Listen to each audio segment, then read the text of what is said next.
Today is the first day of the October-November 1985 retreat.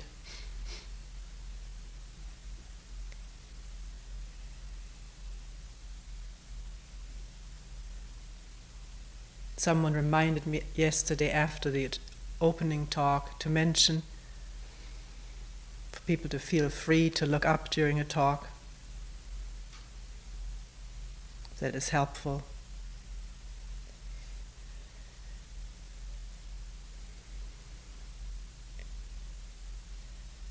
And for this period of a talk, as for other sitting periods, to find the most comfortable position, posture, chair, cushions, so that one has to deal minimally with the discomfort of knees, hips, or backs hurting.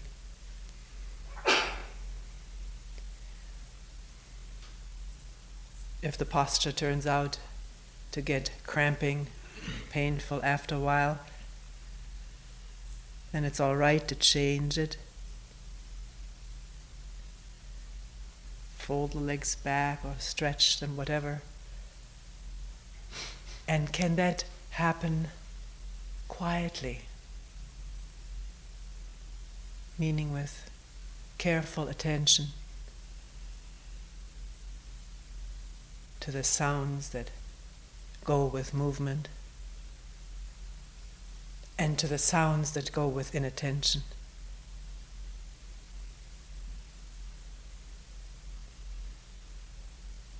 In this quiet setting, one may really come face to face with this real deep need to hear oneself exist.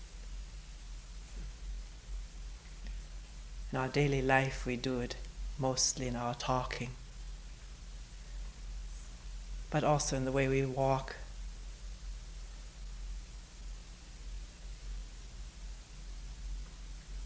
gesture, turn around, wave the arm.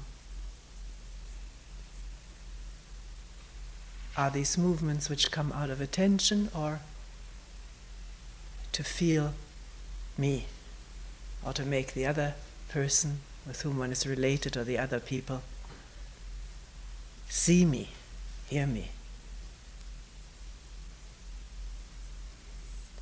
So in such a simple thing as changing the posture, is there just the sound of movement, of change, or is there also me? I have such pain. Self-pity makes sounds because at that moment there is not attention. Observe it for yourself.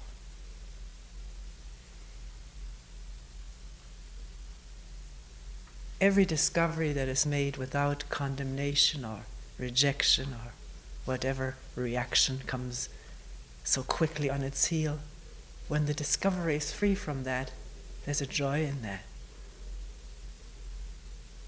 Because one discovers something about the human mind which is constantly in bondage to itself.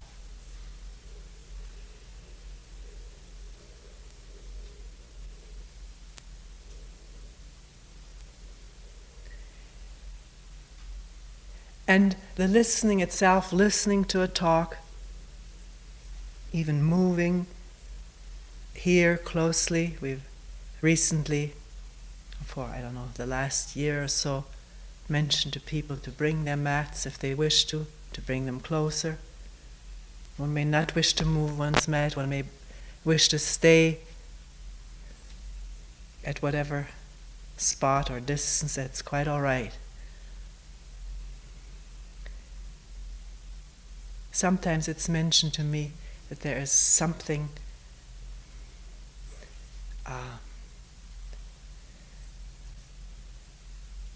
almost, I don't know what words were used, so I shouldn't put my own in there, but a person brought to my attention feelings of resistance when one moves around this person who now gives a talk, to this one person in the group who does this. Being reminiscent to, listening to the words of truth of spiritual teachers, religious leaders, and so forth. It's good when such feelings do not get squashed, but rise into full consciousness so one can look at them and the resistance that goes with it, and to ask questions about such a feeling that arises within. Is it in fact so that one would like to listen to the words of truth coming from someone and then reacts against that deeper laying wish? Or can one examine how one actually does listen? Is one listening to the words and let them be imprinted in the memory so one can use them, and then one reacts to this way of proceeding? Or is there in fact something in doing this that could be changed, could be not give rise to such feelings? Here we are, gathered around a leader. This person does not consider herself either a teacher nor a leader of any kind. And if anybody has a suggestion of how to alleviate this potential or actual problem, we're always willing to change the form, because the form is not important. What is important that each one of us sees for herself or himself what goes on in this mind, and see it so clearly that one is not caught in it, bound by it, driven, haunted by it. So things are pointed out not to be accepted by people who are listening, but to be tested, to be looked at.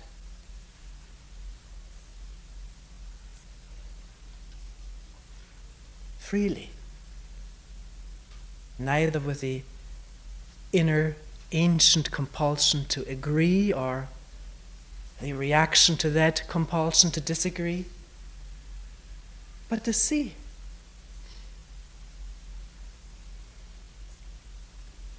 Something that is said is unclear or seems outright false,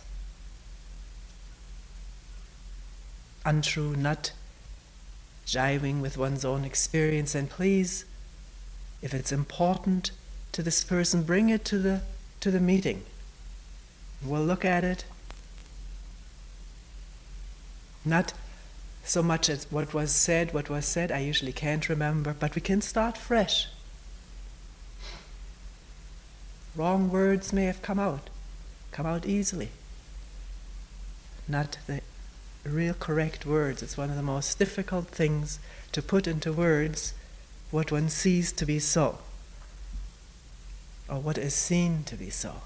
To find the correct words which are free from associations with other things is very difficult. So please let us talk about this if something is not understood, misunderstood, or seen to be different. So we can learn together as we go, and also drop feelings of what happened, what was said, what wasn't right, what she did, to clear it up and be free of it.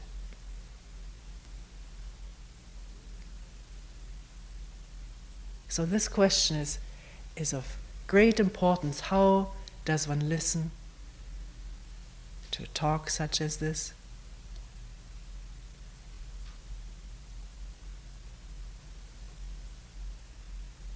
Or to the sound of the flies buzzing in the window corners, or the wind in the trees, or a feeling of joy or resistance arising. How does one listen to all this?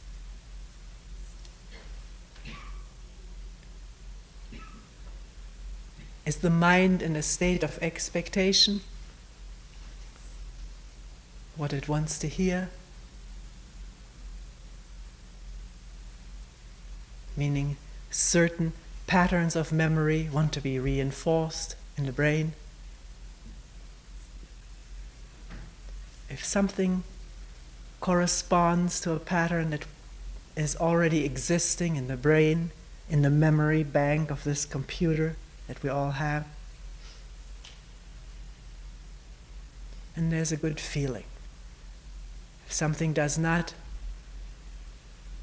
correspond to it, it is not in agreement with it, there is upset, or one doesn't listen in order not to feel the upset, in order not to look, even whether it is so or not.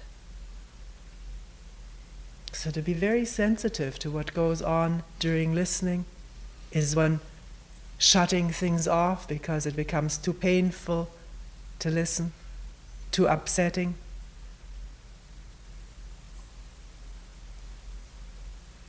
Or is one tired? When one is tired, the mind usually wanders in thought grooves that are habitual, mechanical.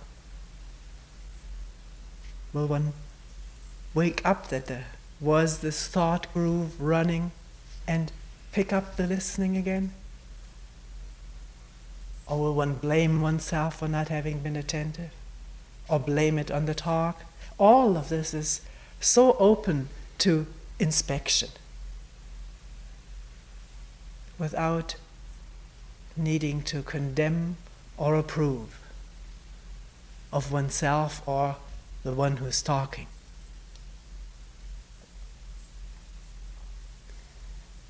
So is it even possible to listen without bringing to bear on what is said, what one already knows or what one expects to hear?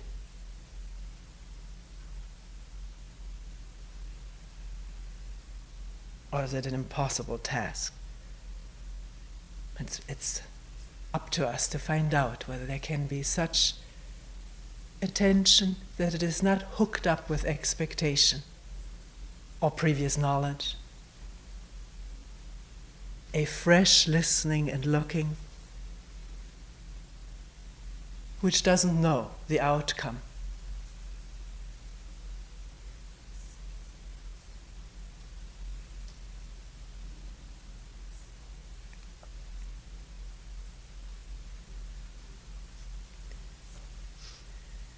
In listening to a person speak, does one have a preformed, preset idea about that person, an idea or an image?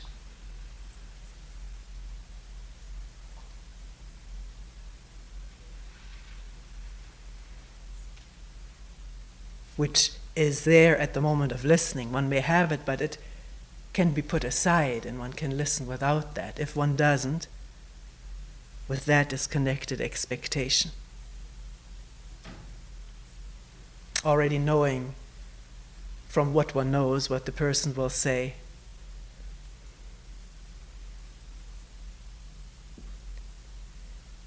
Or can one listen as though one heard it for the first time, which means no image of the person who is speaking or of oneself as a listener? People tell me this, say it's almost impossible to listen without me feeling as someone like a student who needs to be taught, or who doesn't have so much insight or ideas or whatever. A division being created by the image of me as the listener and you as the speaker. And does one see that as long as these images and ideas operate in the mind, the listening is affected by these images? It is amazing what people can tell when what one said, whereas one is quite sure that this is not what one said. It wouldn't occur to me to say things that sometimes people tell me I said. And yet it is quite clear that if one has ideas or emotions that prevail during the listening, that what comes in gets distorted by these images and ideas and the emotions that are connected with every image that the brain harbors in its memory, connects with feelings of like, dislike, anxiety, or the good feeling of approval, agreement.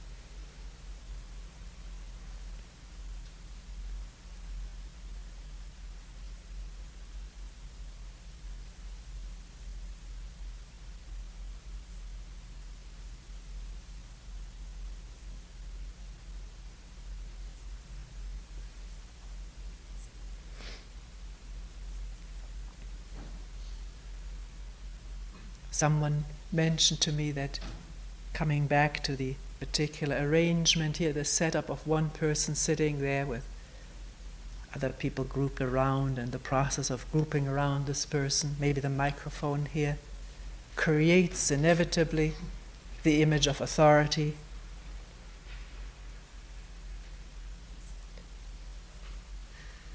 Not deliberately, but it's already there, lodged in the brain, and evoked, and therefore beginning to function and affecting the listening.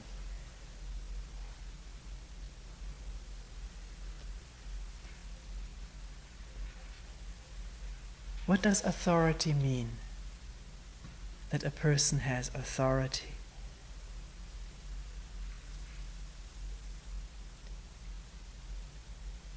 It's always in relation to someone else, isn't it? To oneself, feeling in need of authority, to follow, so one need not look or think or act on one's own insight. One needs guidance. In this authority, there is already an assumption that that other person has what it takes to lead, has the knowledge, the expertise, or the experiences that I, the listener, don't have. Feeling confused, I want someone to help me, either help me out of the confusion, or since my confusion seems to be helpless, to lead me. Hopeless. Which is this dangerous position into which human beings put themselves all the time,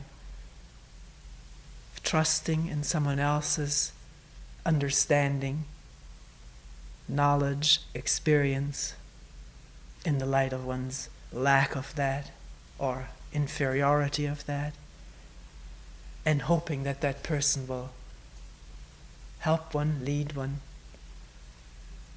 tell one what to think, what to do, what not to do. It feels so safe, at least safer than the state of confusion.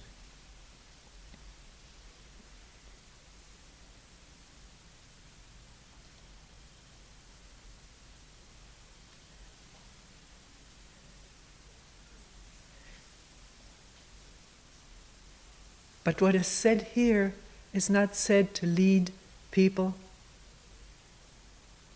make them follow, accept, obey. It is to possibly throw light upon all these processes of the mind and body, which give rise to the feeling of confusion.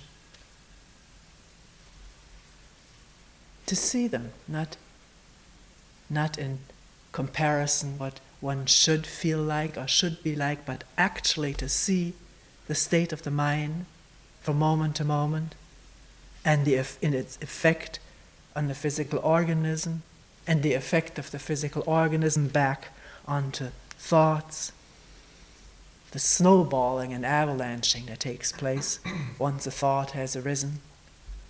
I am no good, or I'm getting to be pretty good, or I have to follow this person or that person. Feelings of refuge, being taken care of, and being relieved of this often very painful and painstaking task of looking for oneself, one's reactions, one's responses, one's feelings, thoughts, in relationship and alone.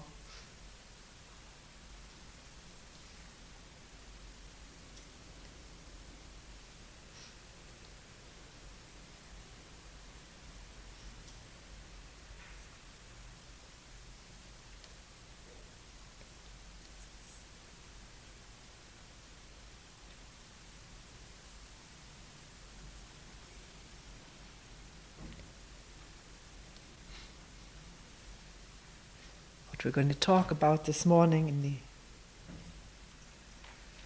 remaining time is what is attention, because so much is said about attention,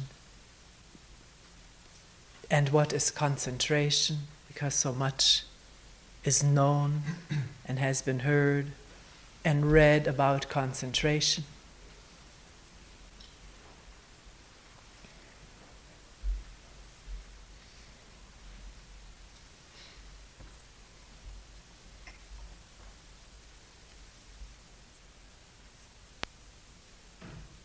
Concentrating the mind upon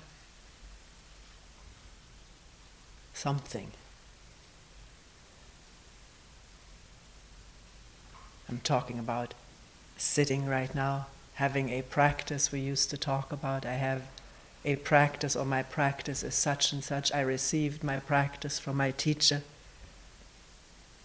All these past experiences are there, recorded in the brain. The practice of concentrating the mind upon either counting inhalation and exhalation, or just the inhalation and exhalation without counting,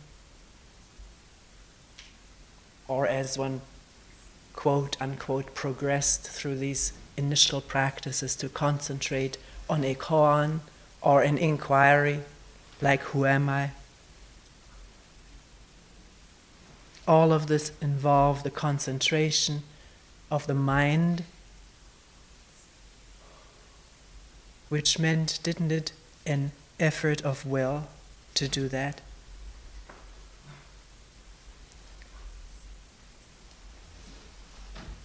A certain exertion went with this, concentrating the mind. If one examines it carefully, looks at it,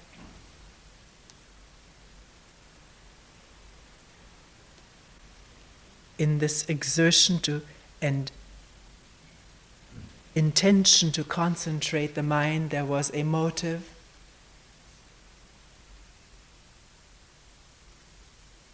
Wanting to have this concentration in order to break through illusions, to come to awakening, to come to enlightenment. So there was involved a motive. I want that, which means a goal, a motive and a goal, and the tool to get to the goal. If one had this motive to come to awakening or get enlightenment, the tool was to concentrate the mind.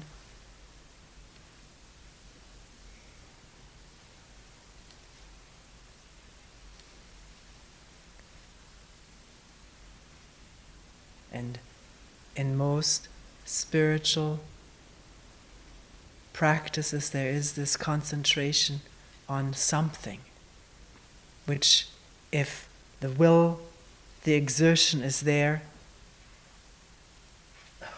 and the ability, produces almost instantaneous, palpable effects. One can feel the energy, the heat of the energy that is produced if the concentration comes about. Just like collecting sun rays in a lens produces intense heat. You may put a piece of wood on fire. So there is a very quick reward to the practice of concentration, and one feels one is getting someplace, at least in the beginning. Maybe later on, I'm not going to go into that.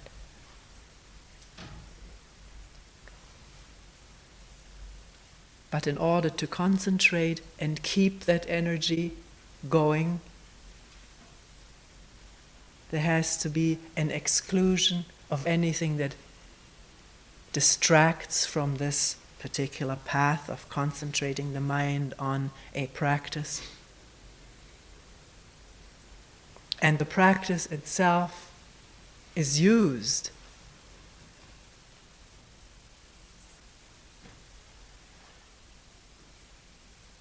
to repress or push out of the way or under the rug whatever may come into the mind that distracts from the practice. Not that distracting thoughts and feelings and emotions don't come up, they do. But the mind can learn to use the practice to push what is considered distraction out of the way. Keep it under control, which adds to the feeling of energy.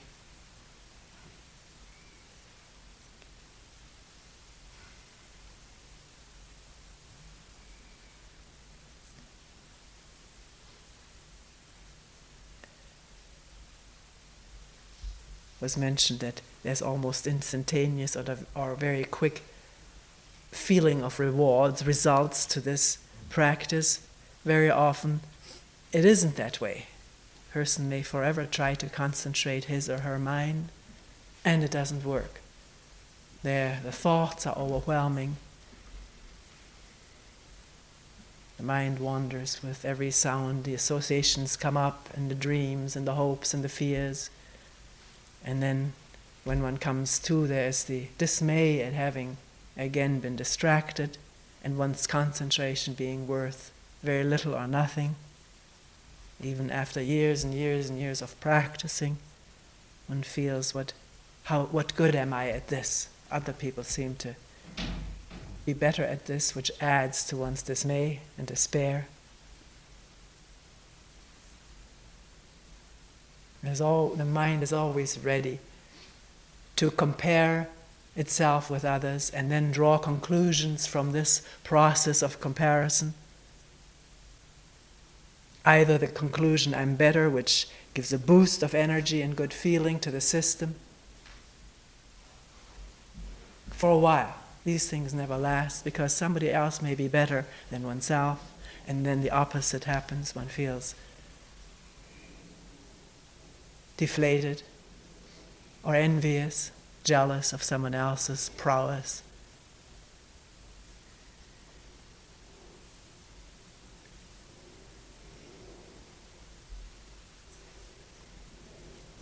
And all these processes of comparison, self-evaluation, self-degradation, or trying to beat others or imitate others, be as good as others, or being better than others, all of this totally escapes the awareness.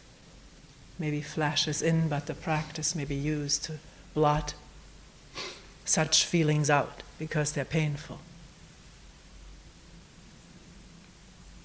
or taken for granted. If they're not painful and feel good, then why examine it?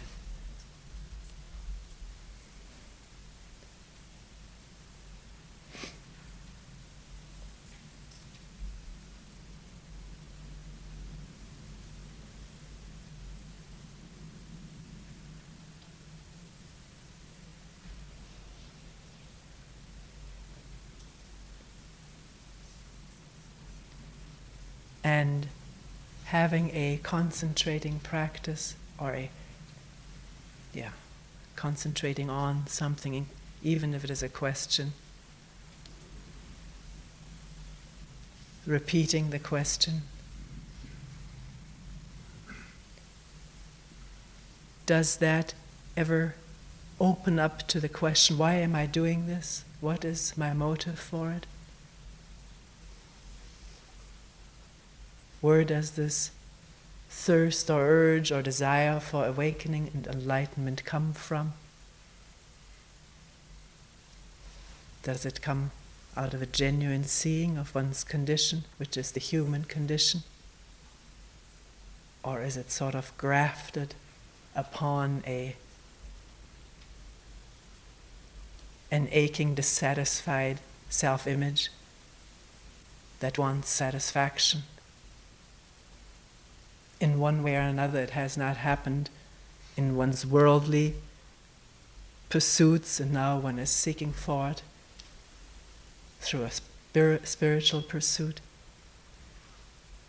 You see how much can be opened up just to look at and examine deeply, if one is not afraid to look, not afraid to have a whole edifice of endeavor collapse in this questioning. Start from scratch with what is there.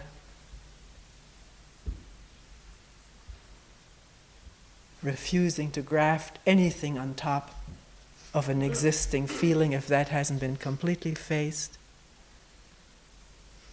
Feeling of fear, inadequacy, insufficiency, separation, isolation,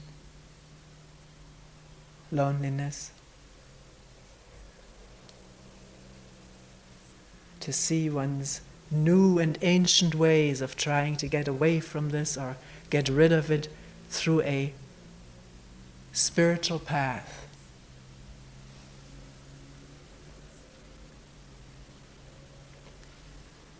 With methods to attain a goal which will then take care of all feelings of insufficiency, loneliness, fear, and separation.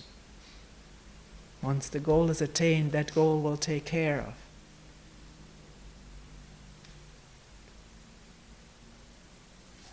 the basis for all this endeavor.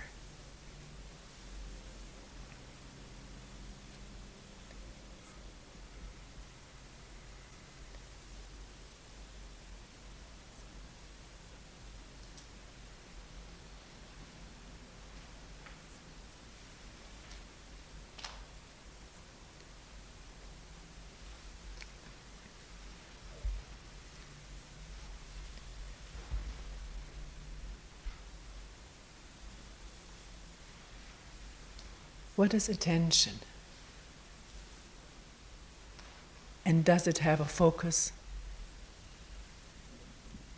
People ask that because the focus seems to be the helpful and gratifying thing. It gives something to latch onto, and it gives a feeling of concentration and energy. So does attention have a focus?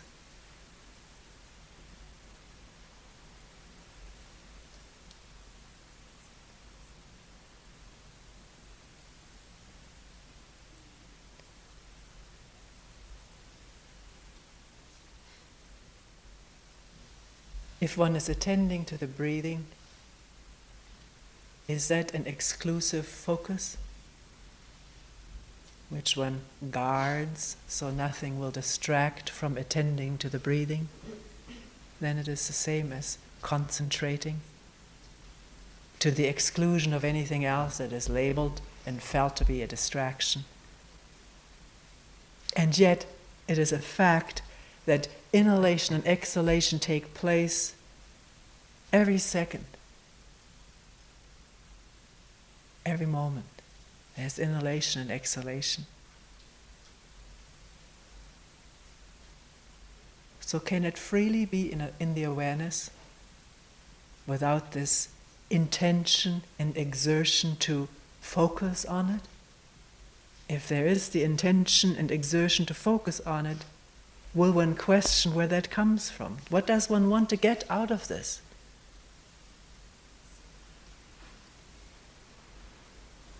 And to question this needing to get something out of something. What's at the basis of it?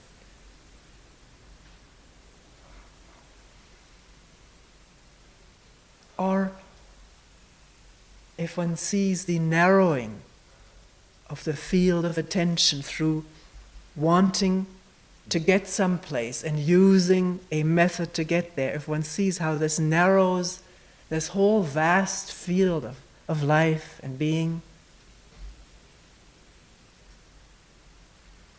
can the breathing be there in the awareness and yet not made a practice out of, focused on, held on to?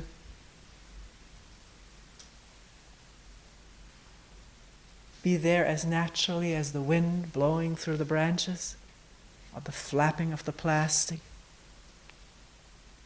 against the glass?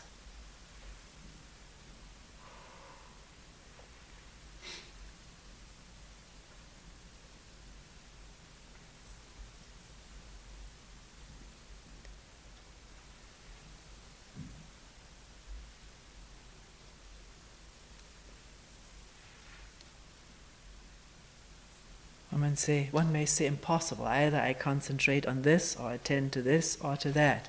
I can't attend to two things at the same time. But does the mind already posit that there are two things? If one didn't know what breathing was, and we really don't, it is happening all the time, but what it actually is, in spite of volumes that could be and maybe have been written about it, what it actually is from moment to moment is what it is, regardless of all the knowledge that we may or may not have about it. Inhalation is just what it is.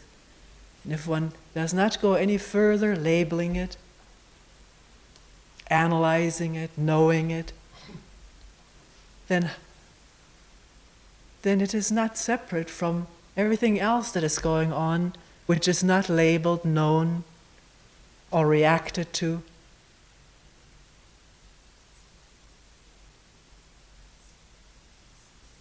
If the thought enters the mind, these flies are a bother, I wish they were out of this room, I wish they didn't buzz around or make all the spots on the windows. If these thoughts are there, then obviously the mind is focused on the problem of flies. And with that focus, the awareness of inhalation and exhalation is not there.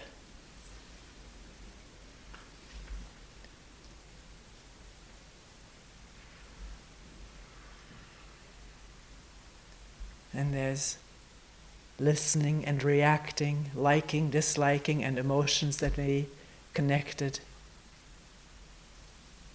It started from hearing the flies buzzing. The mind and body are totally occupied with this one problem, to the exclusion of everything else that is going on.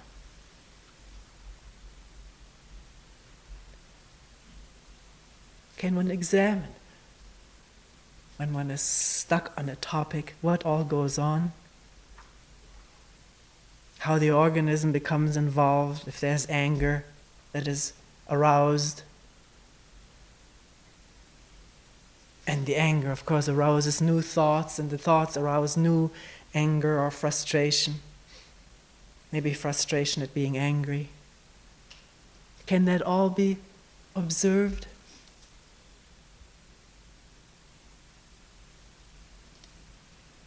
Free from any kind of a method, just attending to it as one attends to the breathing when there's no knowing, no naming, no reacting to it.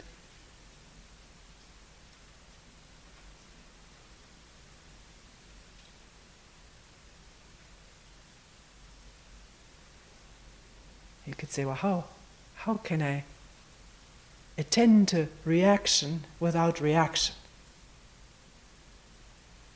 I don't know. It's a question. Is it possible?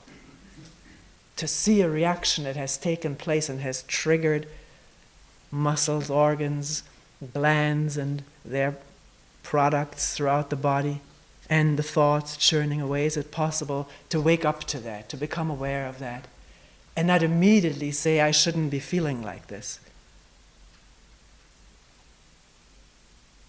Just to sit back, as it were, and listen to the whole circus going on without taking part, without interfering with it, objecting to it. Nothing, just a quieting down of the mind in a free and open listening to what has happened and is still keeping going.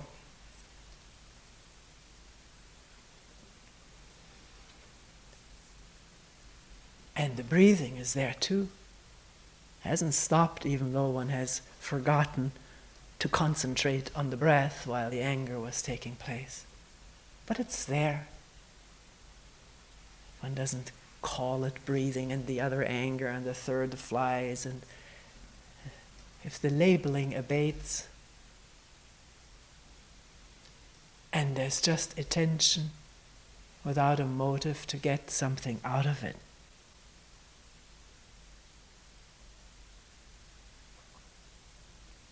attention simply because everything is there as it is. What is it?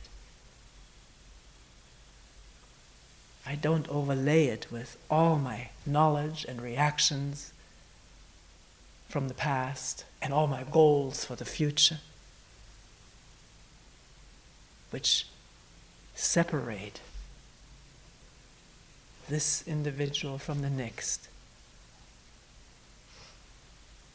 And so on and on throughout the world.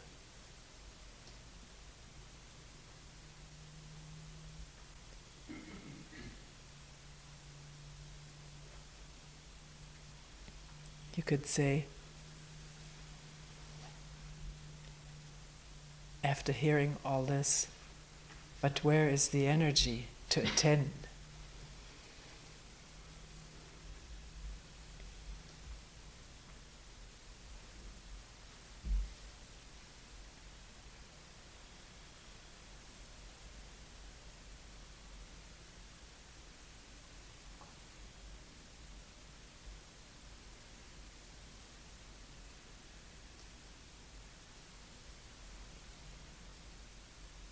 If there's no focus to arouse energy, if there's no motive, if there's no goal to arouse energy, where is the energy of attention? I don't seem to have any when all these other things don't take place. Then I go to sleep.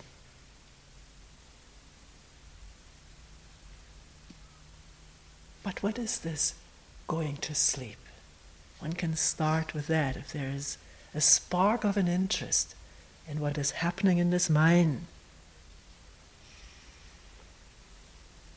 which is the basis of all of our relationships, struggles, wars, sufferings, and sorrows.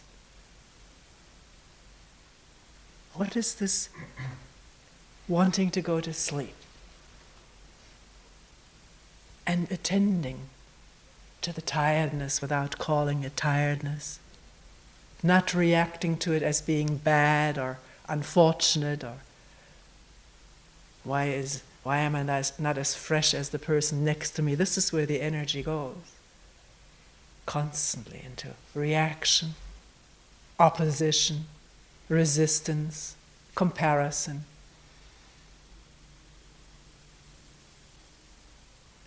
Feeling up or feeling down. One begins to wonder about all of this, not just on a superficial level, but what is it all about? How is it happening? What triggers it? What are the consequences right here at this moment? Then we find out. Then energies gather and collect quite naturally, without a focus, without a goal or motive, just needing to find out. Not in order to become an enlightened or better or more spiritual or whatever person, but to find out. Not to constantly live in the dark, in which one human being is isolated and separated and at odds with another.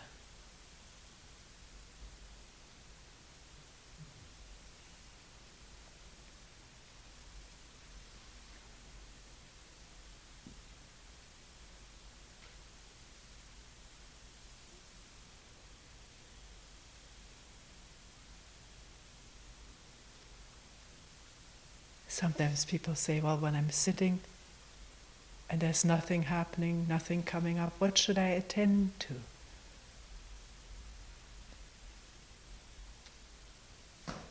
Where does that question come from?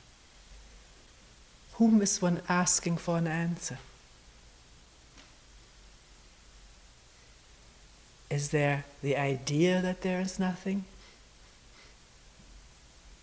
Does one see the effect of the idea of nothing on the mind?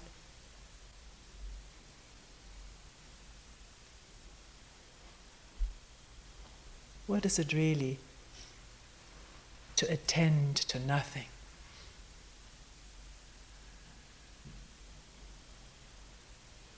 There not being any separation between an attender and what he or she attends to.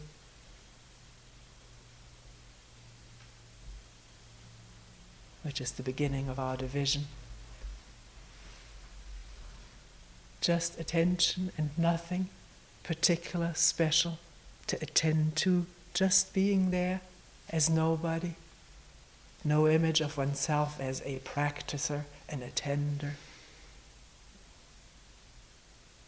a Zen person. Can one drop that image completely?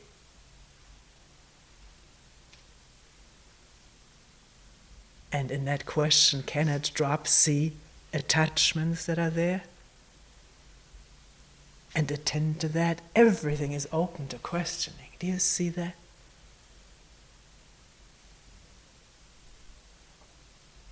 Do we want to do that? Are we afraid that there may be nothing left that is near and dear to us? And is one willing to plunge into this, having nothing to hold on to? Not as a plunger, but as one knows not what.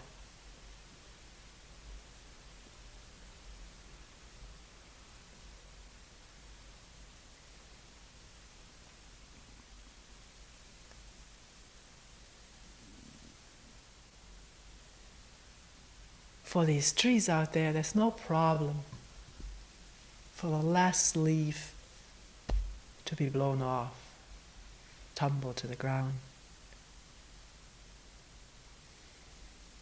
and stand there with nothing. No decoration, nothing to hide behind, nothing to be admired or display or show off.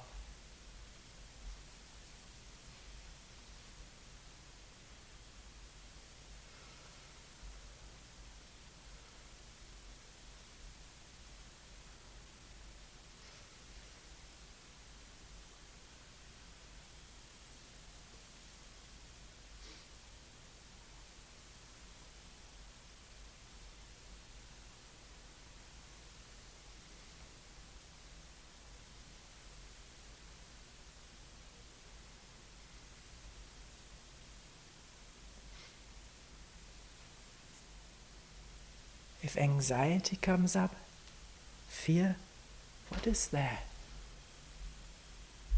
Can one meet it so completely?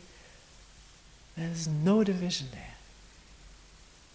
No one doing it, just whatever's there. But not in the tiny space of I am meeting my fears in order to get rid of them, in order not to make a problem out of them. It's a very tiny looking space.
We will end here for today.